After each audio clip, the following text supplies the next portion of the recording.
Hello, this is the audio/video version of an essay that I wrote. The essay is Leftists Should Vote Biden, and Why. I am a leftist, specifically a libertarian socialist. I live in an important swing state and I'm voting for Biden. Especially if you also live in a swing state, I would strongly encourage you do the same.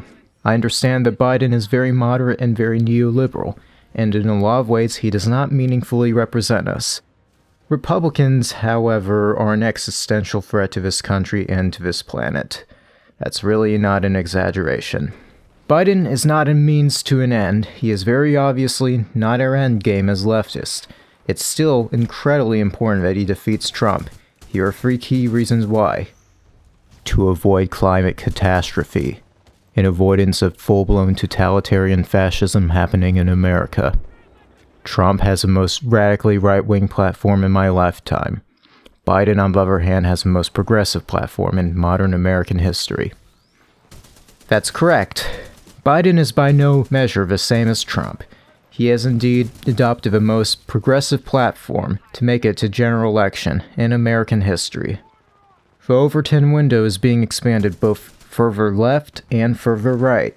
Sanders lost the primary twice, but in many other aspects, Bernie Sanders has still won. That, and by any measure that you can argue that Biden is insufficient or outright bad, Trump is vastly worse. Remember, you are not just voting for Biden, you are voting for a platform that has been pushed and influenced massively by the likes of Bernie Sanders and by Justice Democrats. You are most importantly voting in opposition to Trump. This video essay was written originally on Tumblr collaboratively. It will be linked in the video description, and so will all the sources. I'll make my own arguments, but here's first a simple appeal to authority. Many famous left-wing thinkers and activists are also saying to vote for Biden, such as Noam Chomsky, Dan Labatz, Barbara Ehrenreich, Angela Davis, Cornel West, Bhaskar Sunkara, Bob Avakian, and even Slavoj Žižek, who previously endorsed Trump over Clinton in 2016. There are many other progressive activists who are also saying to vote for Biden and to push him further left. Obviously, Biden is also endorsed by sitting progressive Democrats, including those who self-identify as democratic socialists. Biden is also endorsed by Greta Thunberg for his climate change and environmental justice plan. Lastly, Biden is endorsed by leading civil rights activists. They include once again Cornel West and Angela Davis, but also Martin Luther King III, Al Sharpton, Ben Crump, Gwen Carr, Alphonso David, and Derek Johnson. Here's also a list of some proposed policies of Biden's platform. You can read more on Joe's website. Many of them may be familiar to you, as a lot of them were pushed on him by Bernie Sanders. They are: double the federal minimum wage to $15 an hour. PRO Act to clamp down on businesses who unlawfully retaliate against union organizing. Bernie's Medicare expansion, that makes it so Medicare is expanded to include dental and vision. Medicare age is also reduced to 60. Expansion of disability rights. Medicaid expansion and overall Affordable Care Act expansion. There will even be the establishment of a new national health insurance as a third public option for those who can't afford private insurance. This should bring coverage to nearly 100%. While this isn't really ideal, it's certainly better than Trump gutting Obamacare and leaving millions uninsured during a pandemic. Also, the establishment of some form of national health insurance is still a step towards some sort of multi-payer or single-payer healthcare system. Debt relief and first 2 years of college free. Decriminalize marijuana and expunge prior marijuana-related criminal records. Fight offshoring of American jobs and try to reinvigorate domestic manufacturing through tax policy. Re-empower the Department of Justice and the EPA to crack down on corporations who pollute recklessly. Reinstatement and expansion of LGBT+ rights and protections. These include, and are not limited to, a proposed Equality Act, assurance of EEOC enforcement against Title VII workplace discrimination, which has been hurt by Trump, reverse Trump's transgender military ban, fight for LGBT youth, fight back against healthcare discrimination against LGBT individuals. Also, restore federal funding to Planned Parenthood. And finally, $1.7 trillion investment into green energy with the goal of reaching total green energy by 2035 and greenhouse gas net neutral by 2050. This is super important, and I'll go into more detail later. Here's an important point about these concessions. If Biden is a supposed Republican-light neoliberal, why is he making these concessions at all? It's simple, really. Remember how when Bernie Sanders suspended his campaign and endorsed Biden, he did not drop out of a race all the way? This is because he wanted to continue gathering delegates during the primary. By gathering delegates, he can prove that there is high demand for a more progressive platform. This puts a lot of pressure on Biden to appeal to the progressive vote. Here's another thing. Several provisions of FDR's New Deal weren't included out of the goodness of his heart. They were things that he was pushed into by labor activism and other pressures. Now, let's talk about Trump and what he means symbolically. Trump is what I would describe as a proto-fascist. This doesn't mean that he himself isn't ideologically fascist. What this does mean is that his administration is laying the stepping stones and the groundwork for America to be full-blown fascist in a totalitarian state. It generally doesn't happen overnight. Fascism has many different definitions. Probably the best one is the 14 points from Umberto Eco. Specifically, Eco's essay on Your Fascism describes Trump well. For the purposes of this video, I will simply list several things that generally characterize fascism.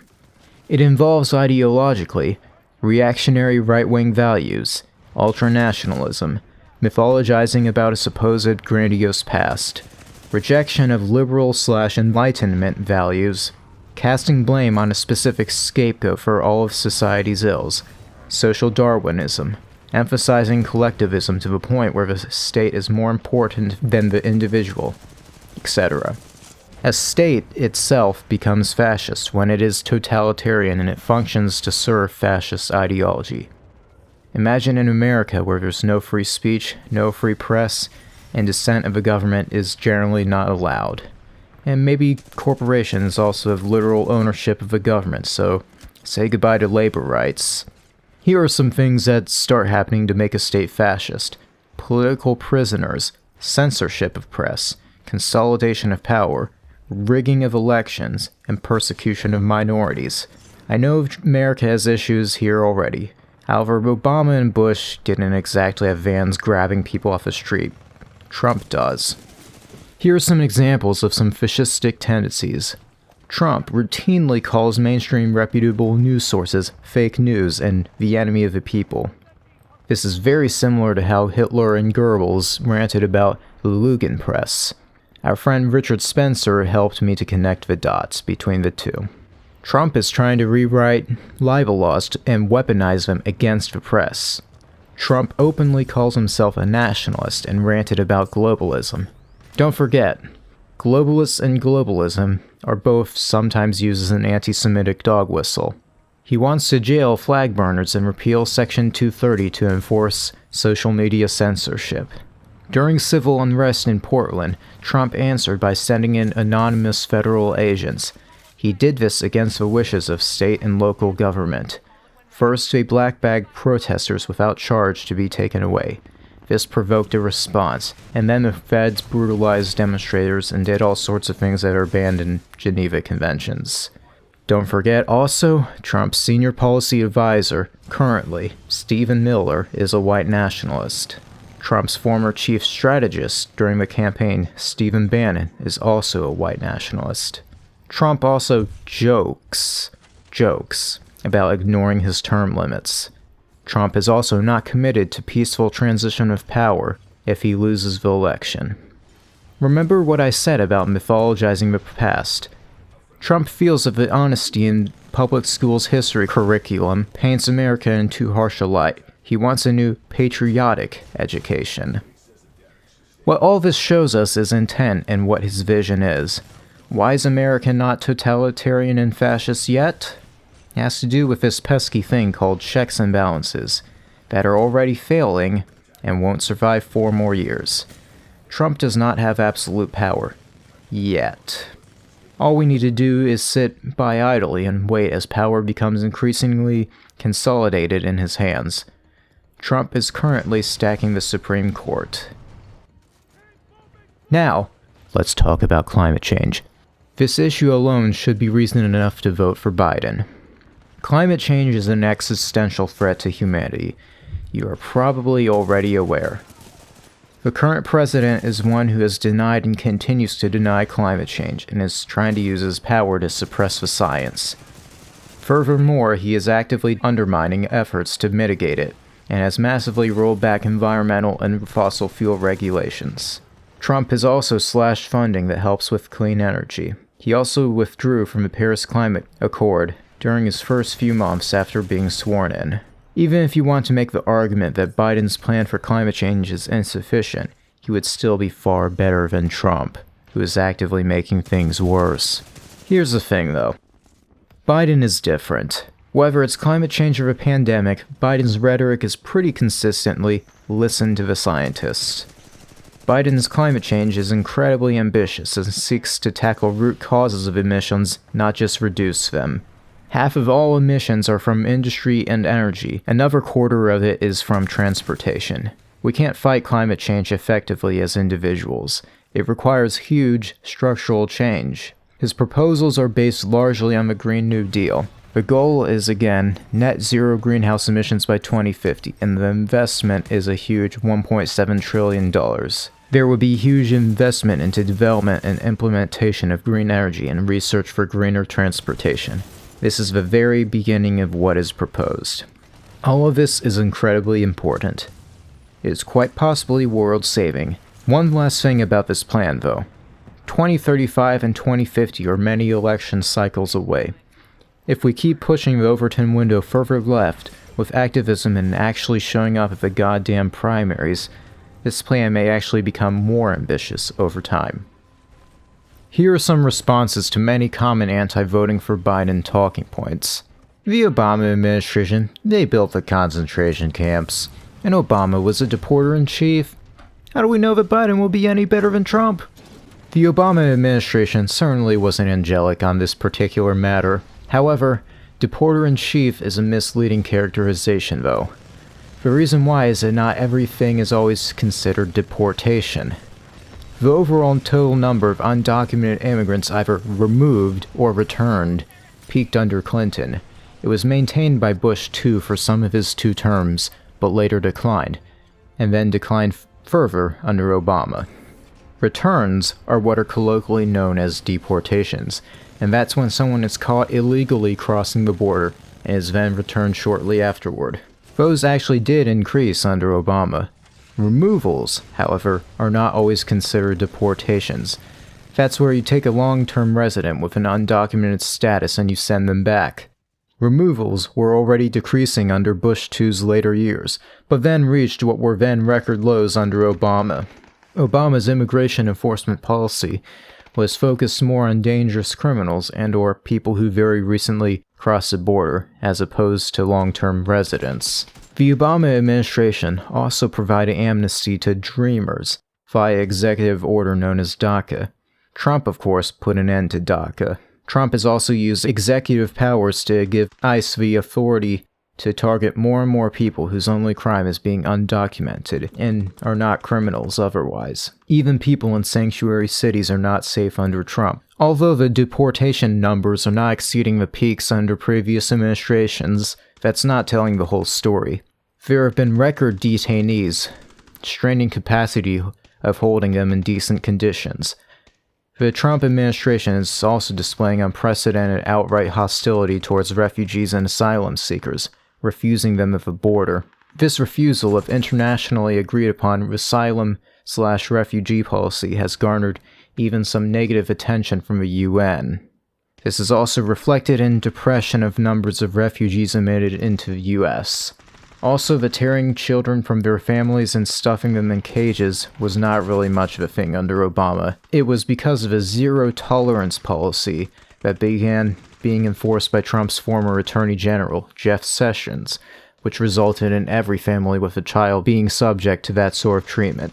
Also, don't forget the whole Muslim ban thing. That was crafted with the help of white nationalist Stephen Miller. The platform that Joe Biden has seeks to address all of these failures under Trump. Some of Biden's proposals also addressed failures under Obama. Here's the bottom line, though. Obama's immigration policy and Biden's proposed immigration is based on lib-shit ideas like rule of law. Trump's immigration policy is, however, based on outward racism and xenophobia. The cruelty and inhumanity isn't a byproduct of his immigration policy. It is absolutely purposeful. Biden voted for the Iraq War. Trump says he wants to bring the troops home. Trump is better on foreign policy than Biden. Trump supported the Iraq War too, and it was the political consensus at the time, unfortunately. Both agree now that it was a mistake. As bad as America generally is foreign policy-wise, Trump isn't just evil, he is uniquely stupid. Let's go with 3 big things that have gone absolutely disastrously under Trump's foreign policy. There is great indication that a Biden-Harris perspective foreign policy would not look quite like this. Trump pulled out of JCPOA, also known as an Iran nuclear deal. The Obama administration negotiated an agreement which relieved sanctions on Iran and unfroze assets that belonged to them. In exchange, Iran allowed inspectors to investigate them on a regular basis to make sure that Iran doesn't have nuclear weapon capabilities. Trump administration tore up the agreement in 2018 and then placed the harshest sanctions on Iran. This has results in crushing of their economy and even Iran having difficulty importing super important medicines. Next is the betraying of important allies in socialist Rojava, also known as northeastern Syria, also known as the Kurds. This is something that is uniquely stupid, and uniquely Trumpian. Trump did this impulsively after a phone call with Erdogan, the current despotic fascist president of Turkey. Erdogan requested in a phone call with Trump that America pull troops from the northeastern Syrian border, and Trump did it, greenlighting a horrific invasion that would have carried out massive ethnic cleansing were it to have been carried out into completion.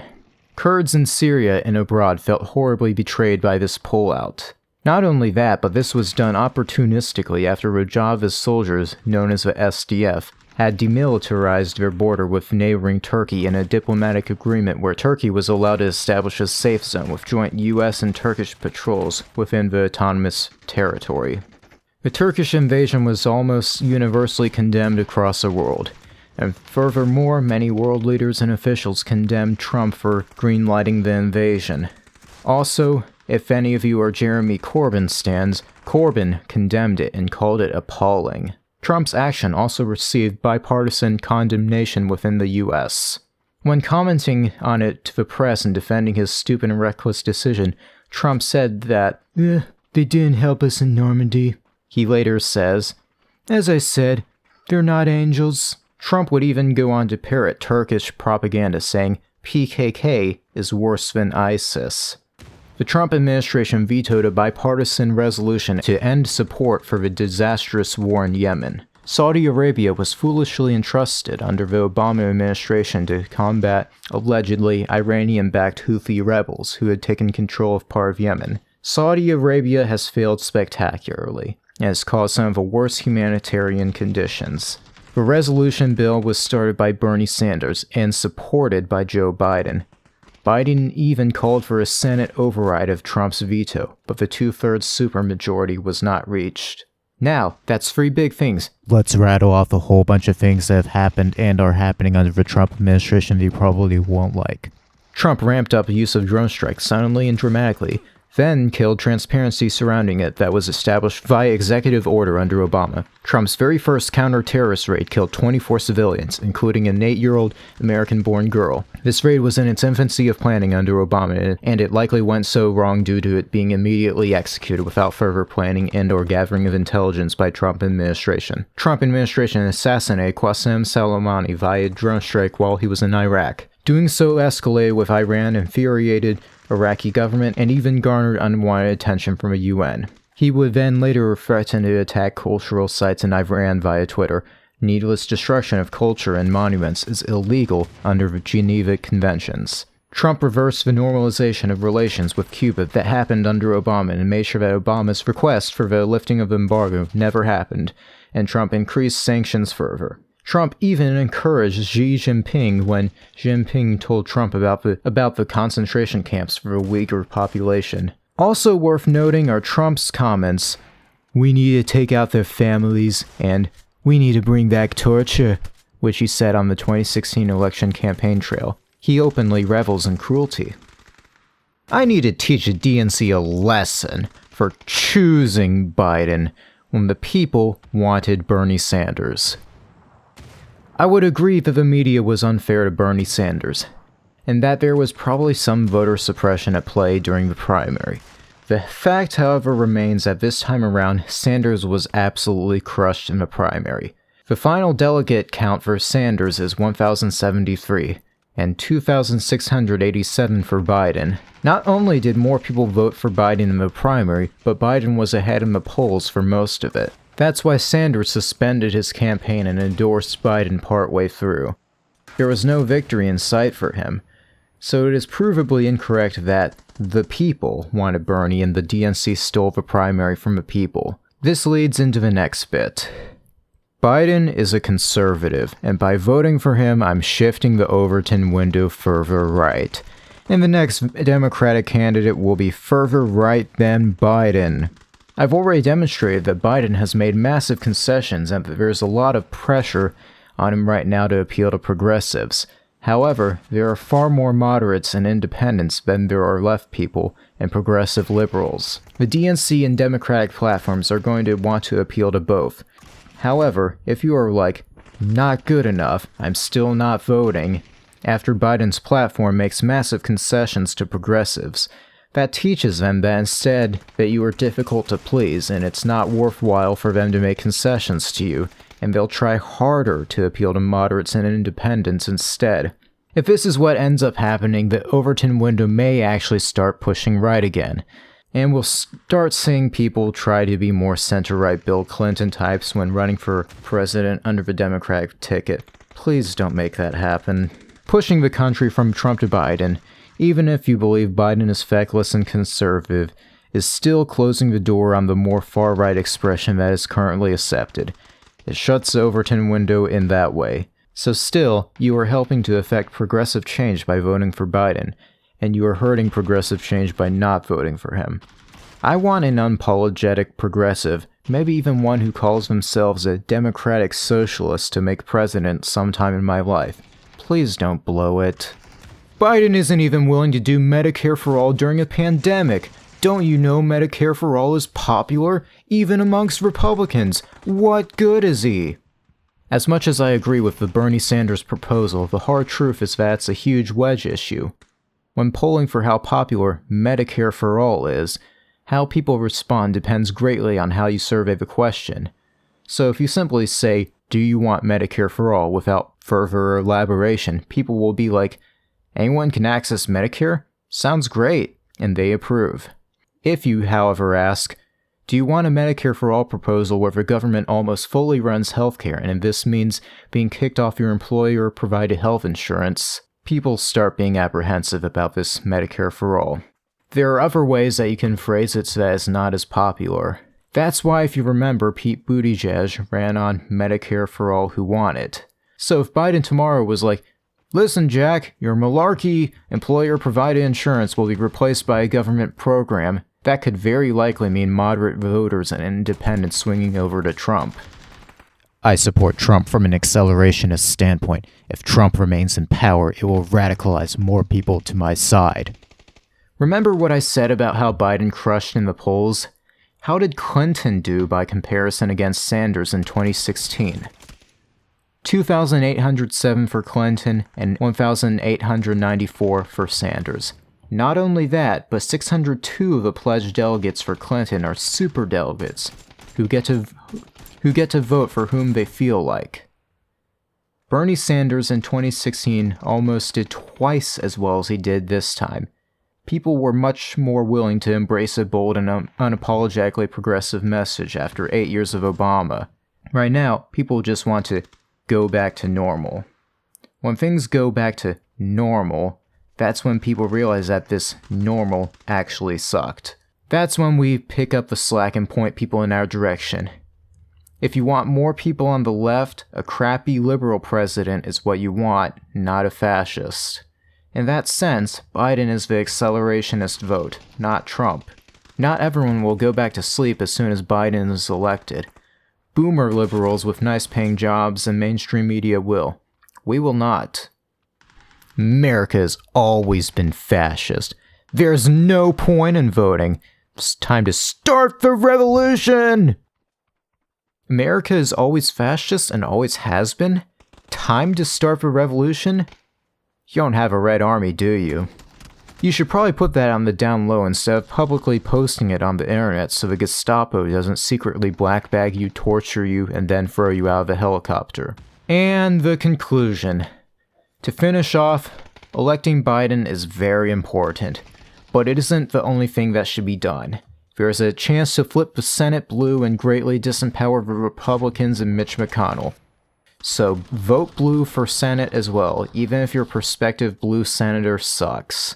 It's still contributing toward potentially flipping the Senate. There's also local elections. This is how we get more AOC types in office. Local politics is seriously undervalued. Another thing, electoralism and direct action are not mutually exclusive. Taking to the streets is good. People did it under Obama, and it will not stop under Biden. It's better that we are taking to the streets under a Biden presidency than under a Trump presidency. That's where our demands are more likely to be met. Hope this was super helpful and/or persuasive. Last thing, Election Day is this Tuesday. Please look up relevant information on how you can vote during the pandemic. Many mail-in ballots that are sent at this point will likely be thrown away depending on the state you live in. So try to educate yourself on what the best way is to vote, and get out there and do it. That's all.